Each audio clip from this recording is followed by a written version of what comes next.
आप देख रहे हैं इंडिया न्यूज हिंदी। हमारी खबर दिखाती है असर। विधानसभा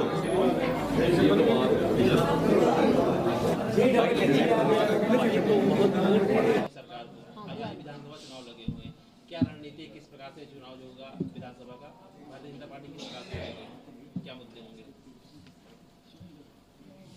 देखिए, एक तो भारतीय जनता पार्टी एक समाज को परिवार जैसा देख रही है और निश्चित रूप से ये कहा जा रहा है कि सबका साथ हो, सबका विश्वास हो और सबके साथ हम लोग खड़े हैं। कहीं से कोई मतभेद की बात नहीं है और ना कोई बंटवारे की बात है और ना ही कहीं पे कोई सौतेलेपन की बात है। राष्ट्र धर्म के लिए हम लोग काम करने के लिए आए हैं और कमज़ोर से कमज़ोर व्यक्ति की रक्षा के लिए काम करने आए हैं और कैसे इसे प्रदेश में और ज़िले स्तर में, देश में कैसे पवित्रता बढ़े, कैसे जनता को सुख मिले और देश को कैसे हम लोग प्रदेश को बदलें और भय मुक्त समाज का निर्माण हो, इसके लिए हम सब लोग काम करने के लिए आए हैं। ऐसा कहा जाता है कि ब्राह्मणों का जो वोट होता है वो काफ़ी चुनाव में हमेशा महत्वपूर्ण माना जाता है। इस बार सपा हो या बसपा हो या कांग्रेस हो, सभी लोग ब्राह्मणों को खींचने की कोशिश कर रहे हैं, तो भारतीय जनता पार्टी क्या स्टैंड करेगी, किस प्रकार से ब्राह्मणों को लुभाएगी? ऐसा देखिए, ये जो एक जात विशेष की जो बात करने वाले लोग हैं, या ब्राह्मण की या किसी भी समाज की, किसी भी वर्ग की कोई बात हो, निश्चित रूप से हमको लगता है अब ये सब खत्म होना चाहिए।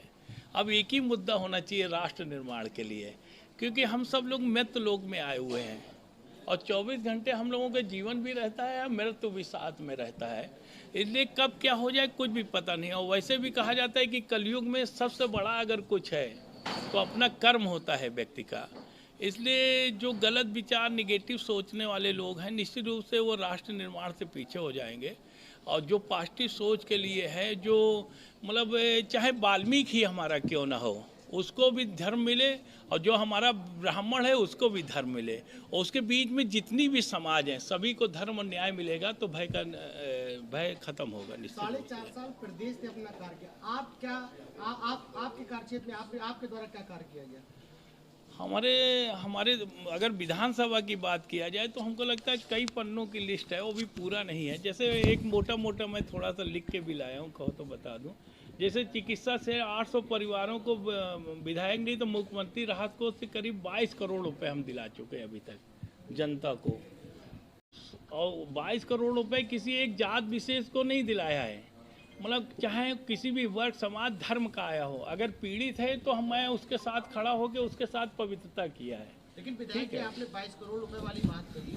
कोरोना काल में ये जो लाशें दिखी गंगा किनारे, जो लोग ऑक्सीजन के लिए किल्लत जो मरे, जिनको अस्पताल में जगह नहीं मिली, अगर ये सरकार पहले चल जाती तो ये सब करना पड़ता। क्या प्रधानी चुनाव इतने महत्वपूर्ण थे सरकार के लिए?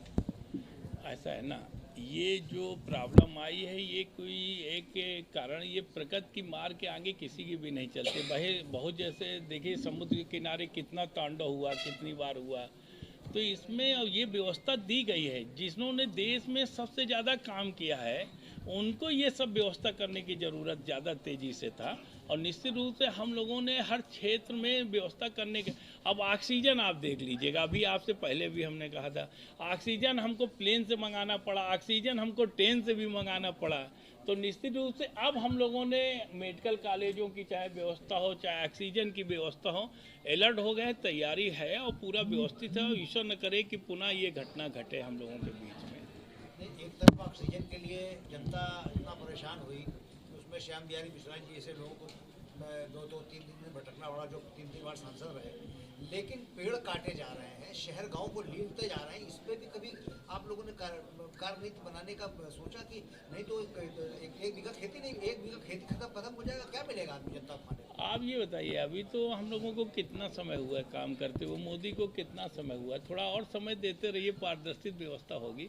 और जब तक जनसंख्या पे हम लोग कंट्रोल नहीं करेंगे, भ्रष्टाचार अभी ऊपर से ब्रेक हुआ है लेकिन नीचे कहीं है। हर साल लाखों करोड़ों रुपए के पेड़ लगते हैं, देखभाल नहीं होती है, कुछ ना कुछ माफिया टाइप के भी हल्के फुल्के लोग हावी रहते हैं जो पेड़ों की कटाई में और सब मिल के सब सिस्टम को चलाते रहते हैं।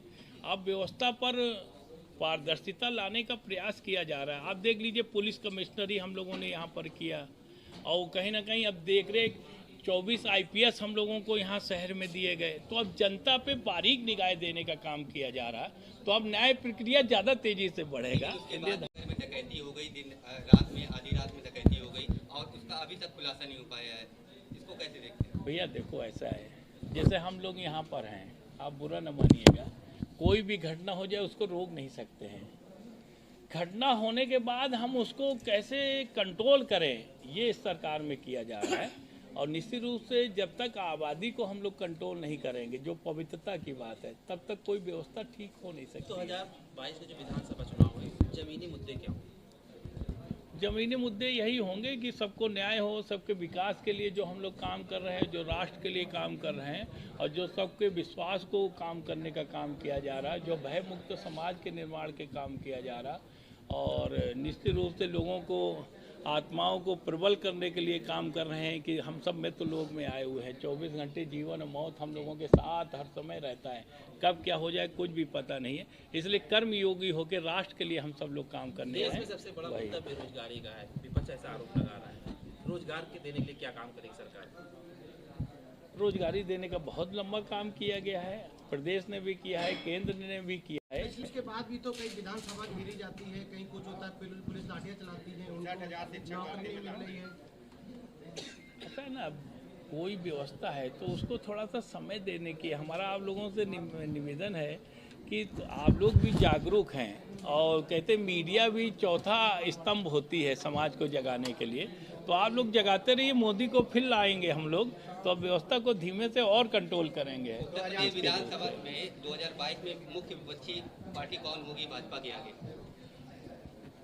वैसे हमको तो लगता नहीं कोई मुख्य विपक्षी पार्टी होगी, और वो जो क्या नाम है, कोई आया है मुस्लिम समाज का नेता, तो ओवैसी वगैरह है, ओवैसी से कोई अपना जो सेकुलर विचार को रख के चलता है, जो राष्ट्र के विरोध में अपना भाव रखने वाले लोग हैं, वो हाथ मिला ले तो हो सकता है 2 4 10 अपना कहीं पे कुछ कामयाब हो पार्टी जाए। के संजय सिंह है, वो भी लगातार घेर रहे हैं सरकार को, इस पर क्या कहें? ऐसा है, ये आम आदमी जो पार्टी के लोग हैं, ये कोई पवित्रता का काम करने वाले लोग नहीं हैं। दिल्ली में भी जो उन्होंने किया वो सब लालच दे के ही किया, बिजली हो, पानी हो, इन सब व्यवस्था को लालच दे के ही अपनाने का काम किया है। उत्तर प्रदेश की जनता जागृत है, किसी के बहकावे में नहीं आने वाली। कितनी सीटें मिलेंगी आपको 2022 के चुनाव में? हमको तो लगता है हम लोग पूर्ण बहुमत में आएंगे और एक्स्ट्रा भी आएंगे कुछ।